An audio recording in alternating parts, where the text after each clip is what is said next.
Hello everyone, welcome to my mini blog. तो आज पिलू भाई बर्थडे थिला। एठी मम्मी के बेलून फुंकिया दिया किंतु से गोटे भी बेलून एपर्यंत फुंकी पारनी। सबुज बेलून मु फुंकी से बांधी देती सजेकी पूरा भलसे। तापर एठी डेकोरेशन केमती कौन है तो आपण मैंने देखि पारथिबे। तो आगु कौन कौन होची आपण मैंने देखंतु। अधारे अधिका मु सजे सारलानी किंतु एमाने को कुळु को नहंती किछि भी गोटे सजे पारनांती भलसे। टाणाडा टाणाडा केकटा भी खोले चली एपटू। बर्थडे बॉय उठी ठिया होइचंती, तांको लेट हलानी। चुट्टू टाणाडा टाणाडा ए कोन एठी केक नवाटे एठी गेलो तमसा होचंदी बापू मिसिकी। आ एठी हमर अंडा बच्चा दल समस्त हम एकाठी हो जाइचु। अरे पार्टी तो बनती है।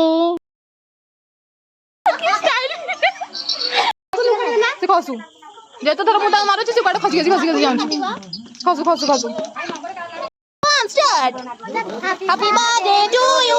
Happy birthday to you. Happy birthday to you.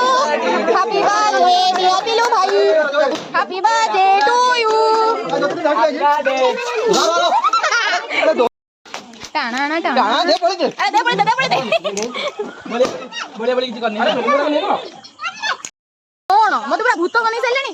अरे किया मते कलांदी ए नांटी बोल तू करे नांटी वो फोटो उठौंती सेपटे मते एडी भूत बनै सैलेनी।